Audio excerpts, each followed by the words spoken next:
A Jury of Her Peers by Susan Glaspell. When Martha Hale opened the storm door and got a cut of the north wind, she ran back for her big woolen scarf. As she hurriedly wound that round her head, her eye made a scandalized sweep of her kitchen. It was no ordinary thing that called her away. It was probably further from ordinary than anything that had ever happened in Dickson County. But what her eye took in was that her kitchen was in no shape for leaving, her bread all ready for mixing, half the flour sifted and half unsifted. She hated to see things half done, but she had been at that when the team from town stopped to get Mr. Hale, and then the sheriff came running in to say his wife wished Mrs. Hale would come too, adding with a grin that he guessed she was getting scary and wanted another woman along. So she had dropped everything right where it was. "Martha," now came her husband's impatient voice, "don't keep folks waiting out here in the cold." She again opened the storm door, and this time joined the 3 men and the 1 woman waiting for her in the big 2-seated buggy. After she had the robes tucked round her, she took another look at the woman who sat beside her on the back seat. She had met Mrs. Peters the year before at the county fair, and the thing she remembered about her was that she didn't seem like a sheriff's wife. She was small and thin and didn't have a strong voice. Mrs. Gorman, sheriff's wife before Gorman went out and Peters came in, had a voice that somehow seemed to be backing up the law with every word. But if Mrs. Peters didn't look like a sheriff's wife, Peters made it up in looking like a sheriff.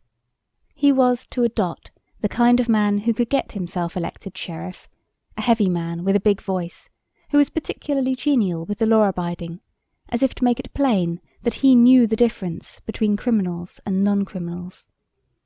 And right there it came into Mrs. Hale's mind, with a stab, that this man who was so pleasant and lively with all of them was going to the rights now as a sheriff. "The country's not very pleasant this time of year," Mrs. Peters at last ventured, as if she felt they ought to be talking as well as the men. Mrs. Hale scarcely finished her reply, for they had gone up a little hill and could see the right place now, and seeing it did not make her feel like talking. It looked very lonesome this cold March morning. It had always been a lonesome-looking place. It was down in a hollow, and the poplar trees around it were lonesome-looking trees. The men were looking at it and talking about what had happened. The county attorney was bending to one side of the buggy and kept looking steadily at the place as they drew up to it. "I'm glad you came with me," Mrs. Peters said nervously, as the 2 women were about to follow the men in through the kitchen door. Even after she had her foot on the doorstep, her hand on the knob, Martha Hale had a moment of feeling she could not cross that threshold. And the reason it seemed she couldn't cross it now was simply because she hadn't crossed it before. Time and time again it had been in her mind, I ought to go over and see Minnie Foster. She still thought of her as Minnie Foster, though for 20 years she had been Mrs. Wright. And then there was always something to do, and Minnie Foster would go from her mind. But now she could come. The men went over to the stove. The women stood close together by the door. Young Henderson, the county attorney, turned around and said, "Come up to the fire, ladies." Mrs. Peters took a step forward, then stopped. "I'm not cold," she said. And so the 2 women stood by the door, at first not even so much as looking around the kitchen. The men talked for a minute about what a good thing it was the sheriff had sent his deputy out that morning to make a fire for them, and then Sheriff Peters stepped back from the stove, unbuttoned his outer coat, and leaned his hands on the kitchen table in a way that seemed to mark the beginning of official business. "Now, Mr. Hale," he said, in a sort of semi-official voice, "before we move things about, you tell Mr. Henderson just what it was you saw when you came here yesterday morning." The county attorney was looking around the kitchen. "By the way," he said, "has anything been moved?" He turned to the sheriff. "Are things just as you left them yesterday?" Peters looked from cupboard to sink, from that to a small worn rocker a little to one side of the kitchen table. "It's just the same." "Somebody should have been here yesterday," said the county attorney. "Oh, yesterday," returned the sheriff, with a little gesture, as of yesterday having been more than he could bear to think of. "When I had to send Frank to Morris Center for that man who went crazy, let me tell you, I had my hands full yesterday. I knew you could get back from Omaha by today, George, and as long as I went over everything here myself—" "Well, Mr. Hale," said the county attorney, in a way of letting what was past and gone go, "tell us just what happened when you came here yesterday morning." Mrs. Hale, still leaning against the door, had that sinking feeling of the mother whose child is about to speak a piece. Lewis often wandered along and got things mixed up in a story. He hoped he would tell this straight and plain, and not say unnecessary things that would just make things harder for Minnie Foster. He didn't begin at once, and she noticed that he looked queer, as if standing in that kitchen and having to tell what he had seen there yesterday morning made him almost sick. "Yes, Mr. Hale?" the county attorney reminded. "Harry and I had started to town with a load of potatoes," Mrs. Hale's husband began. Harry was Mrs. Hale's oldest boy. He wasn't with them now, for the very good reason that those potatoes never got to town yesterday, and he was taking them this morning, so he hadn't been home when the sheriff stopped to say he wanted Mr. Hale to come over to the right place and tell the county attorney his story there, where he could point it all out. With all Mrs. Hale's other emotions came the fear now that maybe Harry wasn't dressed warm enough. They hadn't any of them realized how that north wind did bite. "We come along this road," Hale was going on, with a motion of his hand to the road over which they had just come. "And as we got inside the house, I says to Harry, I'm going to see if I can't get John Wright to take a telephone. You see," he explained to Henderson, "unless I can get somebody to go in with me, they won't come out on this branch road, except for a price I can't pay. I'd spoken to Wright about it once before, but he put me off, saying folks talked too much anyway, and all he asked was peace and quiet. Guess you know about how much he talked himself. But I thought maybe if I went to the house and talked about it before his wife, and said all the women folks like the telephones, and that in this lonesome stretch of road it would be a good thing, well, I said to Harry that that was what I was going to say. Though I said at the same time that I didn't know as what his wife wanted made much difference to John." Now there he was, saying things he didn't need to say. Mrs. Hale tried to catch her husband's eye, but fortunately the county attorney interrupted with, "Let's talk about that a little later, Mr. Hale.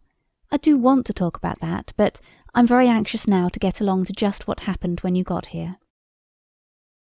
When he began this time, it was very deliberately and carefully. "I didn't see or hear anything. I knocked at the door, and still it was all quiet inside. I knew they must be up, it was past 8 o'clock. So I knocked again, louder, and I thought I heard somebody say, 'Come in.' I wasn't sure. I'm not sure yet. But I opened the door, this door," jerking a hand toward the door by which the two women stood. And there, in that rocker, pointing to it, sat Mrs. Wright. Everyone in the kitchen looked at the rocker. It came into Mrs. Hale's mind that that rocker didn't look in the least like Minnie Foster, the Minnie Foster of 20 years before. It was a dingy red, with wooden rungs up the back, and the middle rung was gone, and the chair sagged to one side. "How did she look?" the county attorney was inquiring. "Well," said Hale, "she looked queer." "How do you mean, queer?" As he asked it, he took out a notebook and pencil. Mrs. Hale did not like the sight of that pencil. She kept her eye fixed on her husband, as if to keep him from saying unnecessary things that would go into that notebook and make trouble. Hale did speak guardedly, as if the pencil had affected him too. Well, as if she didn't know what she was going to do next. And kind of done up. "How did she seem to feel about your coming?"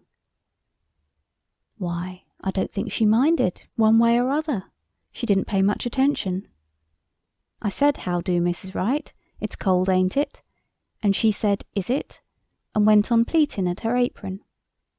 Well, I was surprised. She didn't ask me to come up to the stove, or to sit down, but just sat there, not even looking at me. And so I said, "I want to see John." And then she laughed. I guess you would call it a laugh. I thought of Harry and the team outside, so I said a little sharp, "Can I see John?" "No," says she, kind of dull-like. "Ain't he home?" says I. Then she looked at me.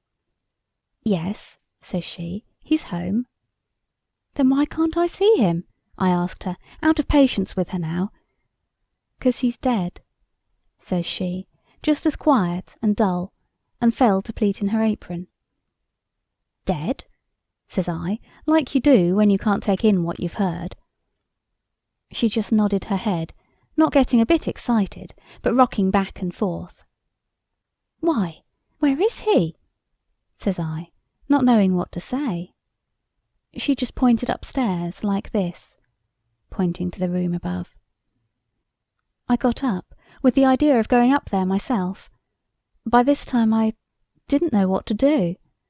I walked from there to here, then I says, "Why, what did he die of?" "He died of a rope around his neck," says she, and just went on pleating at her apron. Hale stopped speaking, and stood staring at the rocker, as if he were still seeing the woman who had sat there the morning before. Nobody spoke. It was as if everyone was seeing the woman who had sat there the morning before. "And what did you do then?" The county attorney at last broke the silence. "I went out and called Harry. I thought I might need help. I got Harry in and we went upstairs." His voice fell almost to a whisper. There he was, lying over the... "I think I'd rather have you go into that upstairs," the county attorney interrupted, "where you can point it all out. Just go on now with the rest of the story." "Well, my first thought was to get that rope off. It looked..."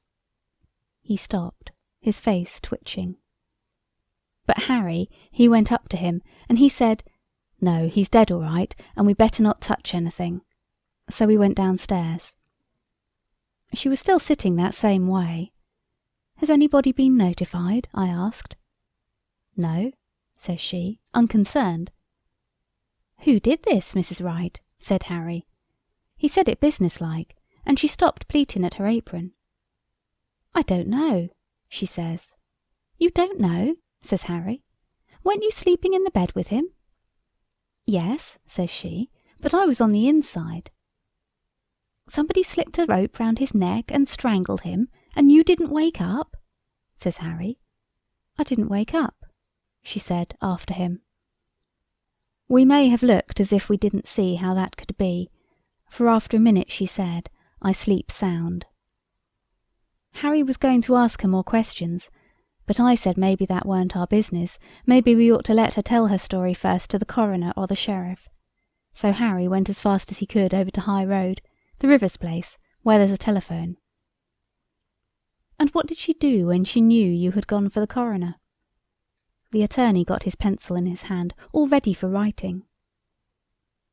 "She moved from that chair to this one over here," Hale pointed to a small chair in the corner, "and just sat there with her hands held together and looking down.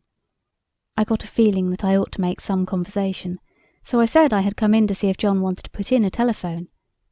And at that she started to laugh, and then she stopped and looked at me, scared." At the sound of a moving pencil, the man who was telling the story looked up. "I dunno, maybe it wasn't scared," he hastened. "I wouldn't like to say it was." Soon Harry got back, and then Dr. Lloyd came, and you, Mr. Peters, and so I guess that's all I know that you don't. He said that last with relief, and moved a little, as if relaxing. Everyone moved a little. The county attorney walked toward the stair door. "I guess we go upstairs first, then out to the barn and around there." He paused and looked around the kitchen. "You're convinced there was nothing important here?" he asked the sheriff. "Nothing that would point to any motive?" The sheriff too looked all around, as if to reconvince himself. "Nothing here but kitchen things," he said, with a little laugh for the insignificance of kitchen things.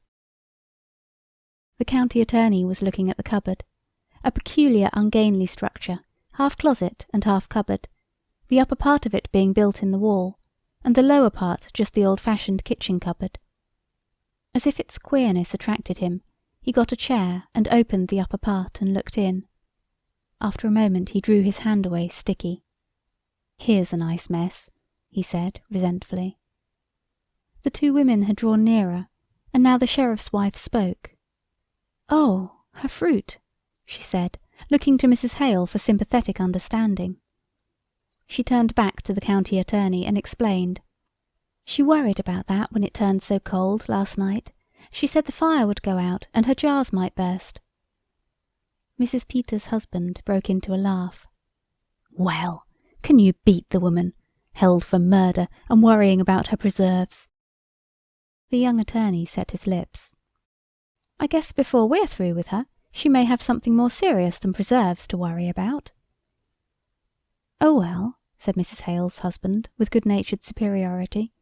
"Women are used to worrying over trifles." The two women moved a little closer together. Neither of them spoke. The county attorney seemed suddenly to remember his manners and think of his future. "And yet," said he, with the gallantry of a young politician, "for all their worries, what would we do without the ladies?" The women did not speak, did not unbend. He went to the sink and began washing his hands. He turned to wipe them on the roller towel, whirled it for a cleaner place. "Dirty towels. Not much for a housekeeper, would you say, ladies?" He kicked his foot against some dirty pans under the sink. "There's a great deal of work to be done on a farm," said Mrs. Hale stiffly. "To be sure. And yet," with a little bow to her, "I know there are some Dixon County farmhouses that do not have such roller towels." He gave it a pull to expose its full length again. "Those towels get dirty awful quick. Men's hands aren't always as clean as they might be." "Ah, loyal to your sex, I see," he laughed. He stopped and gave her a keen look. "But you and Mrs. Wright were neighbours. I suppose you were friends, too." Martha Hale shook her head. "I've seen little enough of her of late years. I've not been in this house. It's more than a year." "And why was that? You didn't like her?" "I liked her well enough," she replied with spirit. "Farmers' wives have their hands full, Mr. Henderson. And then—" She looked around the kitchen. "Yes?" he encouraged. "It never seemed a very cheerful place," said she, more to herself than to him. "No," he agreed. "I don't think anyone would call it cheerful. I shouldn't say she had the home-making instinct." "Well, I don't know as Wright had either," she muttered.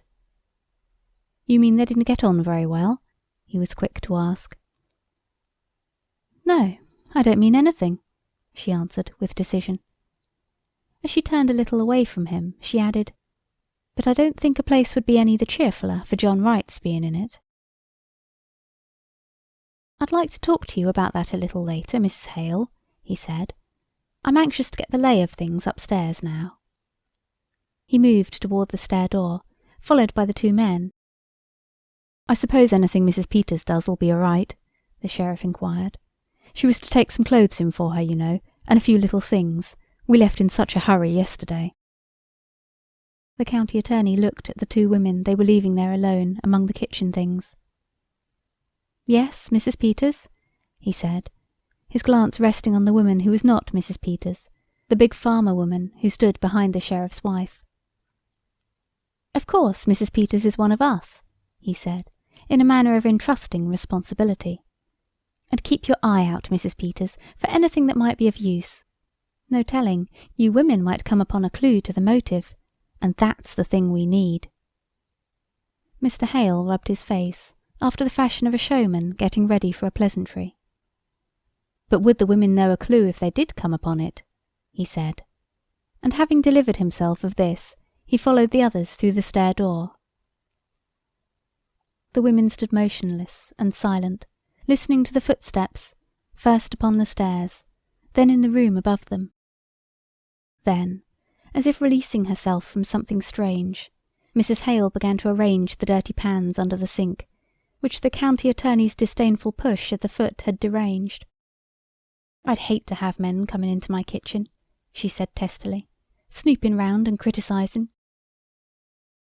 "Of course it's no more than their duty," said the sheriff's wife, in her manner of timid acquiescence. "Duty's all right," replied Mrs. Hale bluffly, "but I guess that deputy sheriff that come out to make the fire might have got a little of this on." She gave the roller towel a pull. "Wish I'd thought of that sooner. Seems mean to talk about her for not having things slicked up when she had to come away in such a hurry." She looked around the kitchen. Certainly it was not slicked up. Her eye was held by a bucket of sugar on a low shelf. The cover was off the wooden bucket, and beside it was a paper bag, half full. Mrs. Hale moved toward it. "She was putting this in there," she said to herself, slowly. She thought of the flour in her kitchen at home, half sifted, half not sifted.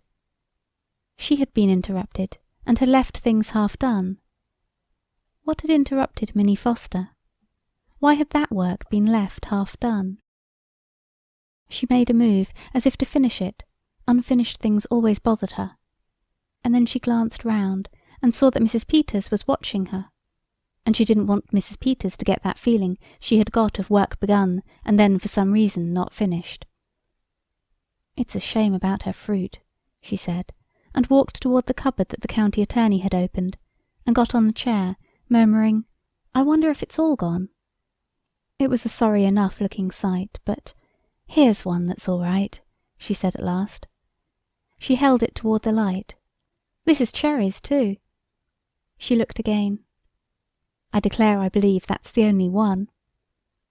With a sigh, she got down from the chair, went to the sink and wiped off the bottle. "She'll feel awful bad after all her hard work in the hot weather.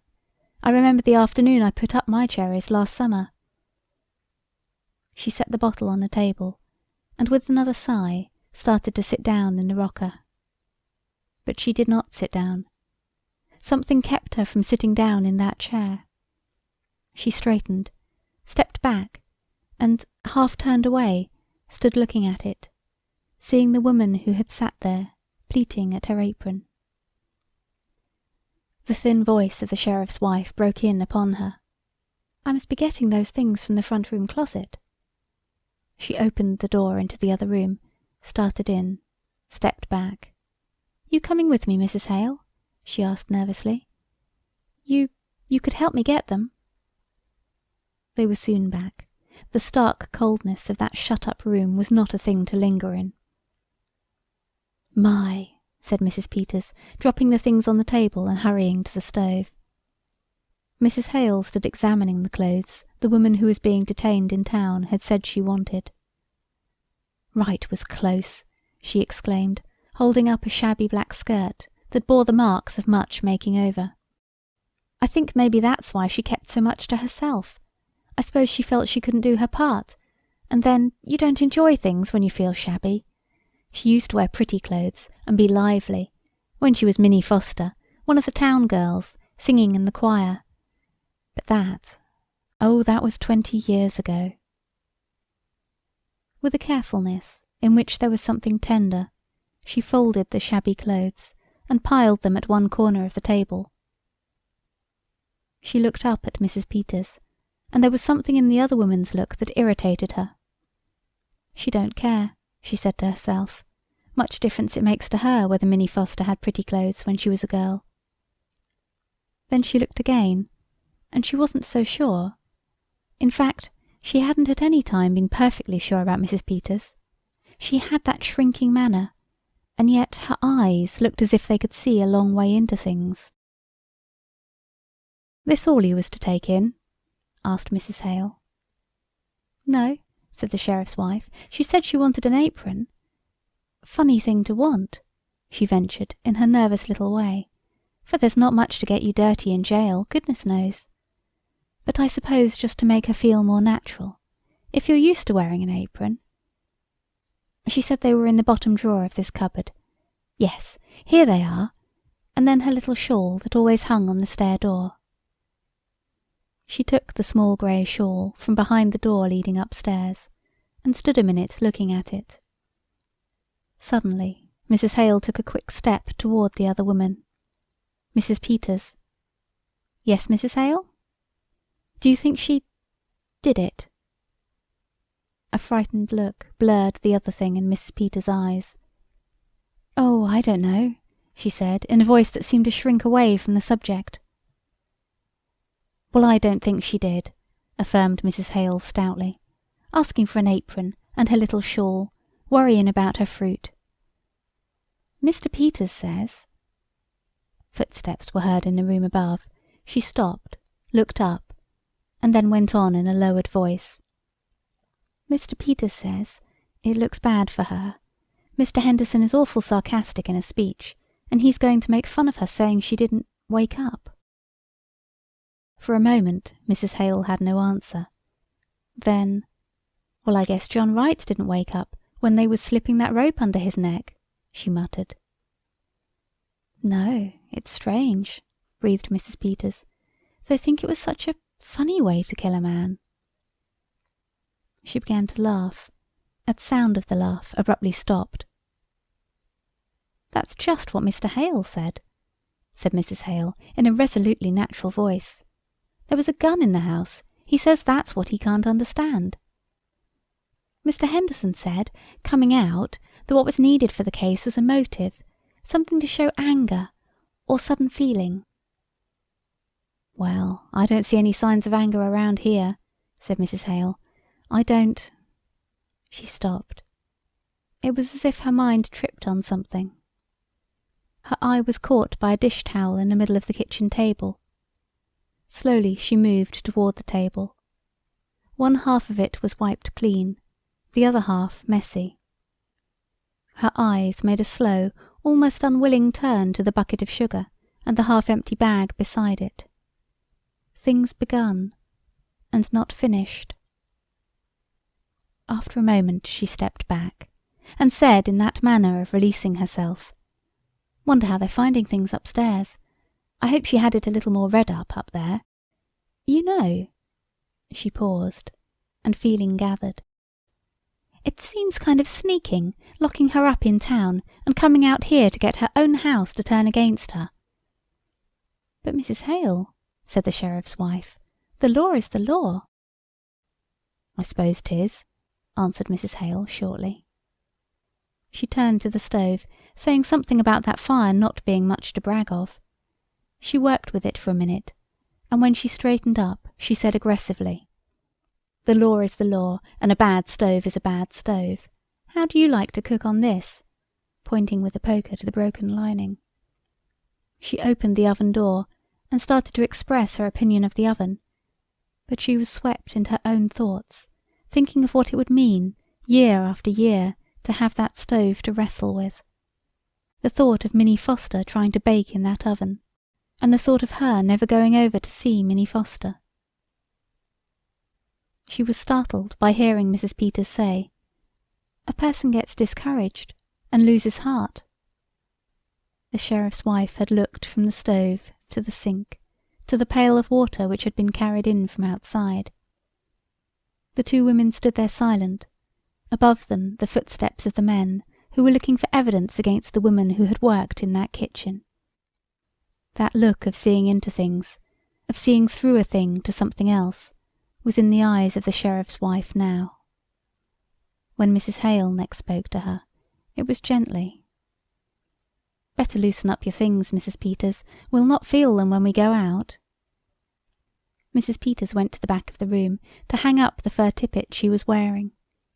A moment later she exclaimed, "Why, she was piecing a quilt," and held up a large sewing basket piled high with quilt pieces. Mrs. Hale spread some of the blocks on a table. "It's log cabin pattern," she said, putting several of them together. "Pretty, isn't it?" They were so engaged with the quilt that they did not hear the footsteps on the stairs.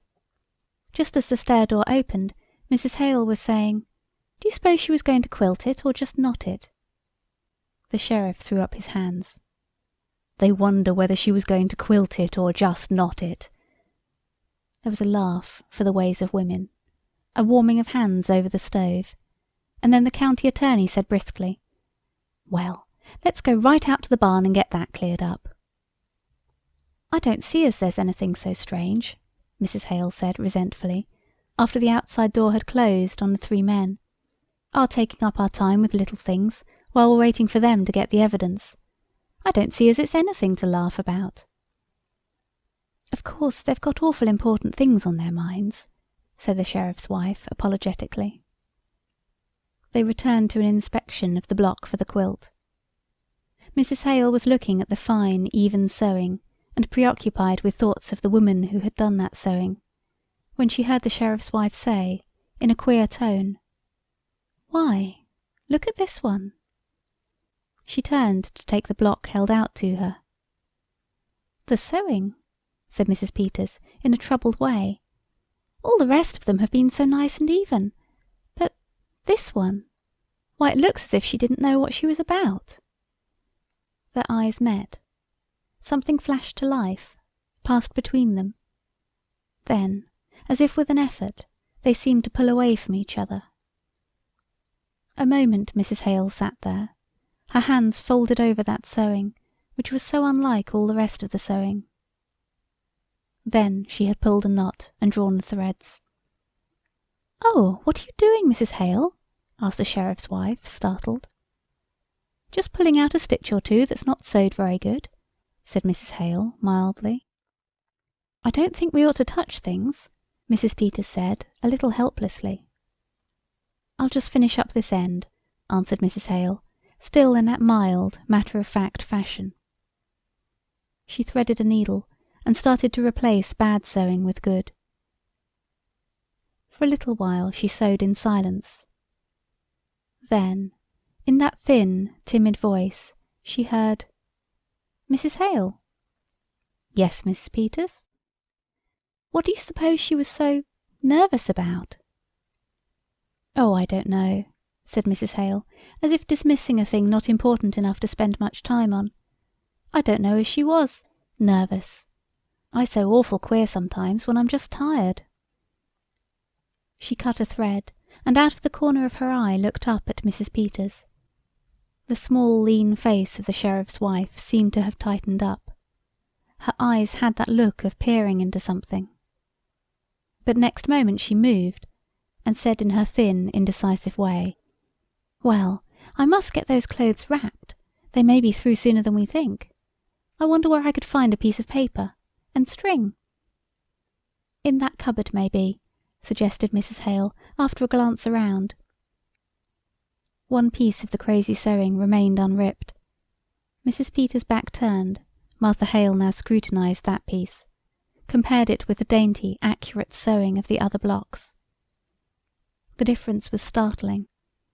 Holding this block made her feel queer, as if the distracted thoughts of the woman who had perhaps turned to it to try and quiet herself were communicating themselves to her. Mrs. Peters' voice roused her. "Here's a bird cage," she said. "Did she have a bird, Mrs. Hale?" "Why, I don't know whether she did or not." She turned to look at the cage Mrs. Peters was holding up. "I've not been here in so long." She sighed. "There was a man round last year selling canaries cheap, but I don't know as she took one. Maybe she did. She used to sing real pretty herself." Mrs. Peters looked around the kitchen. "Seems kind of funny to think of a bird here." She half laughed, an attempt to put up a barrier. "But she must have had one, or why would she have a cage? I wonder what happened to it." "I suppose maybe the cat got it," suggested Mrs. Hale, resuming her sewing. "No, she didn't have a cat. She's got that feeling some people have about cats, being afraid of them. When they brought her to our house yesterday, My cat got in the room, and she was real upset and asked me to take it out." "My sister Bessie was like that," laughed Mrs. Hale. The sheriff's wife did not reply. The silence made Mrs. Hale turn round. Mrs. Peters was examining the birdcage. "Look at this door," she said slowly. "It's broke. One hinge has been pulled apart." Mrs. Hale came nearer. "Looks as if someone must have been rough with it." Again their eyes met, startled, questioning, apprehensive. For a moment neither spoke nor stirred. Then Mrs. Hale, turning away, said briskly, "If they're going to find any evidence, I wish there'd be about it. I don't like this place." "But I'm awful glad you came with me, Mrs. Hale." Mrs. Peters put the birdcage on the table and sat down. "It would be lonesome for me, sitting here alone." "Yes, it would, wouldn't it?" agreed Mrs. Hale, a certain determined naturalness in her voice. She had picked up the sewing, but now it dropped in her lap, and she murmured in a different voice, "But I tell you what I do wish, Mrs. Peters. I wish I had come over here sometimes when she was here. I wish I had." "But of course you were awful busy, Mrs. Hale. Your house and your children." "I could have come," retorted Mrs. Hale shortly. "I stayed away because it weren't cheerful. And that's why I ought to have come. She looked around. "I've never liked this place. Maybe because it's down in a hollow and you don't see the road.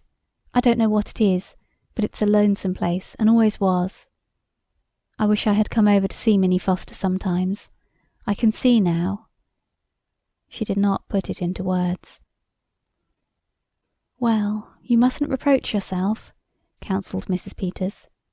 "Sometimes we just don't see how it is with other folks till something comes up." "Not having children makes less work," mused Mrs. Hale after a silence. "But it makes a quiet house, and Wright out to work all day, and no company when he did come in. Did you know John Wright, Mrs. Peters?" "Not to know him. I've seen him in town. They say he was a good man." "Yes, good," conceded John Wright's neighbour grimly. "He didn't drink and kept his word as well as most, I guess, and paid his debts. But he was a hard man, Mrs. Peters, just to pass the time of day with him."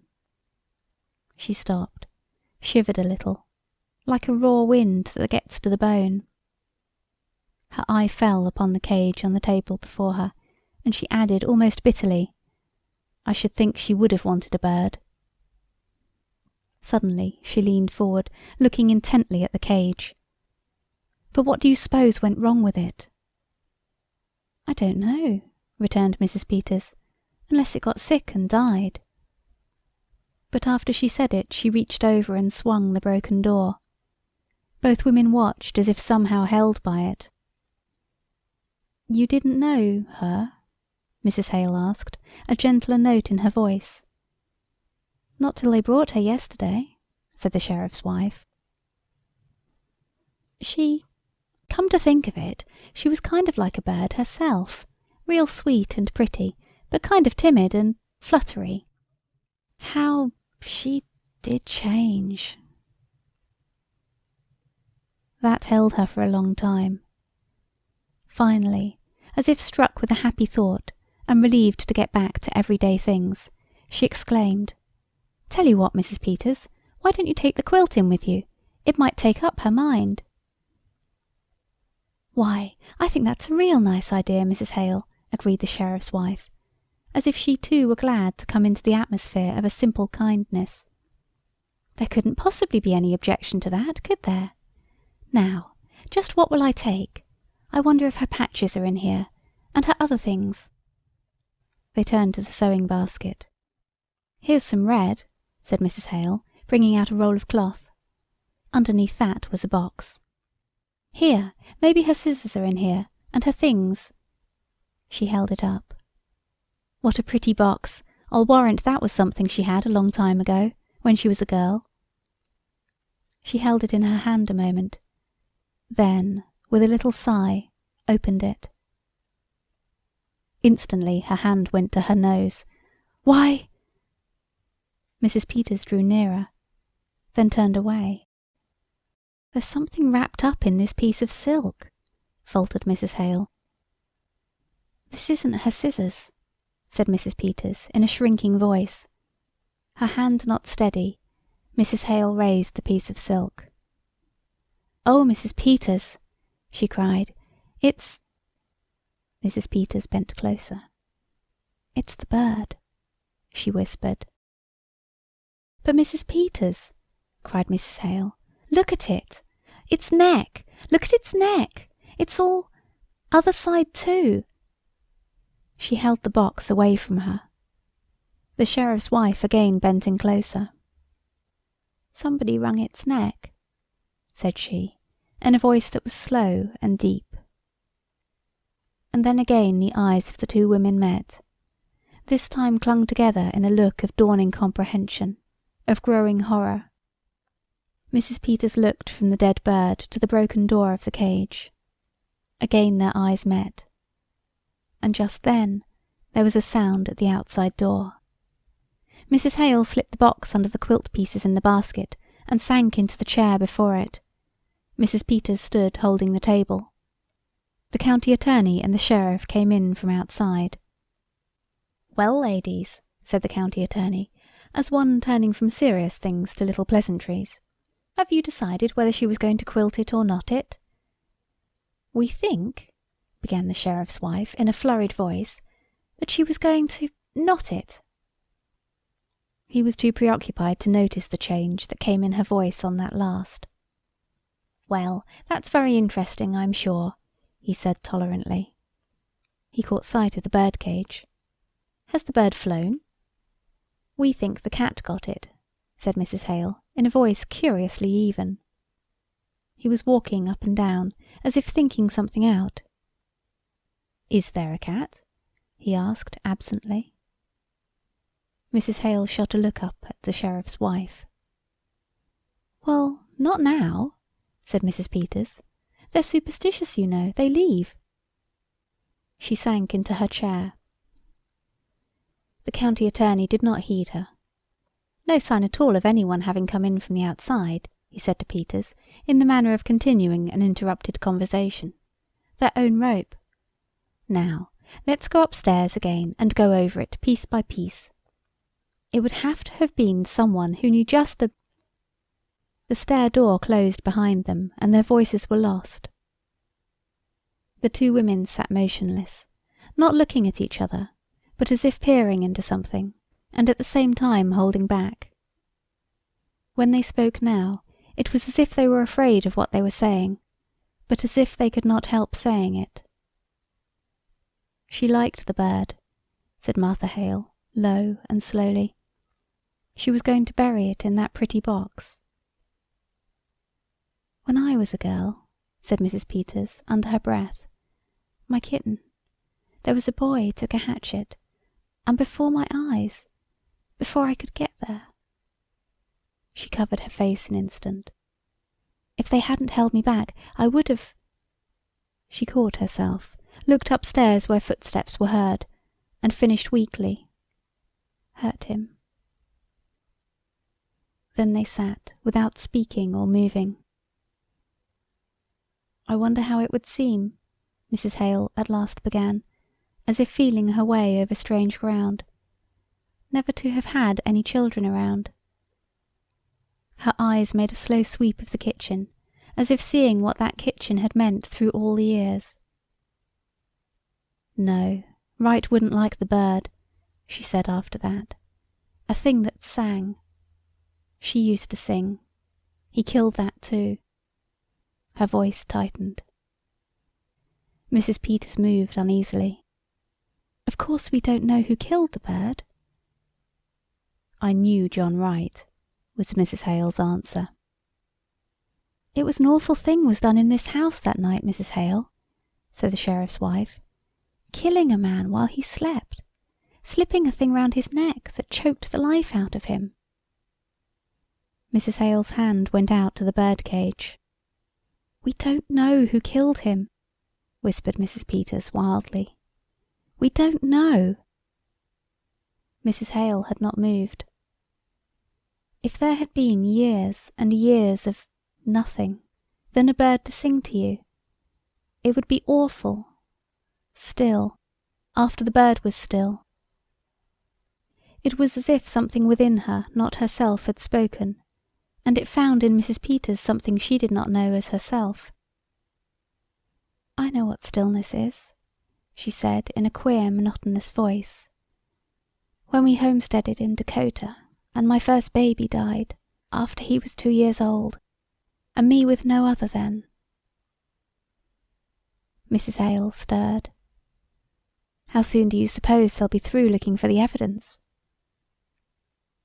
"I know what stillness is," repeated Mrs. Peters in just that same way. Then she too pulled back. "The law has got to punish crime, Mrs. Hale," she said in her tight little way. "I wish you'd seen Minnie Foster," was the answer, "when she wore a white dress with blue ribbons and stood up there in the choir and sang. The picture of that girl, the fact that she had lived neighbour to that girl for 20 years and had let her die for lack of life, was suddenly more than she could bear. Oh, I wish I'd come over here once in a while," she cried. "That was a crime. Who's going to punish that?" "We mustn't take on," said Mrs. Peters, with a frightened look toward the stairs.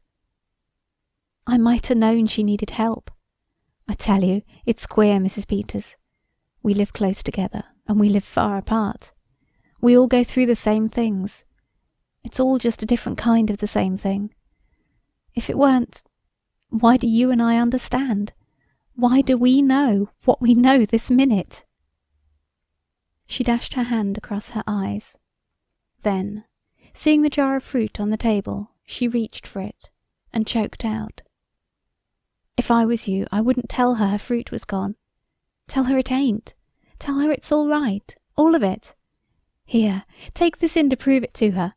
She may never know whether it was broke or not." She turned away. Mrs. Peters reached out for the bottle of fruit as if she were glad to take it, as if touching a familiar thing, having something to do, could keep her from something else. She got up, looked about for something to wrap the fruit in, took a petticoat from the pile of clothes she had brought from the front room, and nervously started winding that round the bottle. "My," she began in a high, false voice, "it's a good thing the men couldn't hear us, getting all stirred up over a little thing like a dead canary." She hurried over that. "As if that could have anything to do with... My, wouldn't they laugh?" Footsteps were heard on the stairs. "Maybe they would," muttered Mrs. Hale. "Maybe they wouldn't." "No, Peters," said the county attorney incisively. "It's all perfectly clear, except the reason for doing it. But you know juries when it comes to women. If there was some definite thing, something to show, something to make a story about, something that would connect up with this clumsy way of doing it." In a covert way, Mrs. Hale looked at Mrs. Peters. Mrs. Peters was looking at her. Quickly, they looked away from each other. The outer door opened and Mr. Hale came in. "I've got the team round now," he said. "Pretty cold out there." "I'm going to stay here a while by myself," the county attorney suddenly announced. "You can send Frank out for me, can't you?" he asked the sheriff. "I want to go over everything. I'm not satisfied we can't do better." Again, for one brief moment, the two women's eyes found one another. The sheriff came up to the table. "Did you want to see what Mrs. Peters was going to take in?" The county attorney picked up the apron. He laughed. "Oh, I guess they're not very dangerous things the ladies have picked out." Mrs. Hale's hand was on the sewing basket in which the box was concealed. She felt that she ought to take her hand off the basket. She did not seem able to. He picked up one of the quilt blocks which she had piled on to cover the box. Her eyes felt like fire. She had a feeling that if he took up the basket, she would snatch it from him. But he did not take it up. With another little laugh he turned away, saying, No, Mrs. Peters doesn't need supervising. For that matter, a sheriff's wife is married to the law. Ever think of it that way, Mrs. Peters?" Mrs. Peters was standing beside the table. Mrs. Hale shot a look up at her, but she could not see her face. Mrs. Peters had turned away. When she spoke, her voice was muffled. "Not just that way," she said. "Married to the law," chuckled Mrs. Peters' husband. He moved toward the door into the front room and said to the county attorney, "I just want you to come in here a minute, George. We ought to take a look at these windows." "Oh, windows," said the county attorney scoffingly. "We'll be right out, Mr. Hale," said the sheriff to the farmer, who was still waiting by the door. Hale went to look after the horses. The sheriff followed the county attorney into the other room. Again, for one final moment, the two women were alone in that kitchen. Martha Hale sprang up, her hands tight together, looking at that other woman with whom it rested. At first she could not see her eyes, for the sheriff's wife had not turned back since she had turned away at that suggestion of being married to the law. But now Mrs. Hale made her turn back. Her eyes made her turn back. Slowly, unwillingly, Mrs. Peters turned her head until her eyes met the eyes of the other woman. There was a moment when they held each other in a steady, burning look, in which there was no evasion or flinching. Then Martha Hale's eyes pointed the way to the basket, in which was hidden the thing that would make certain the conviction of the other woman, that woman who was not there, and yet who had been there with them all through that hour. For a moment Mrs. Peters did not move. And then she did it. With a rush forward, she threw back the quilt pieces, got the box, tried to put it in her handbag. It was too big. Desperately she opened it, started to take the bird out. But there she broke. She could not touch the bird. She stood there, helpless, foolish. There was the sound of a knob turning in the inner door. Martha Hale snatched the box from the sheriff's wife and got it in the pocket of her big coat just as the sheriff and the county attorney came back into the kitchen. "Well, Henry," said the county attorney facetiously, "at least we found out that she was not going to quilt it. She was going to... what is it you call it, ladies?" Mrs. Hale's hand was against the pocket of her coat. "We call it... knot it, Mr. Henderson."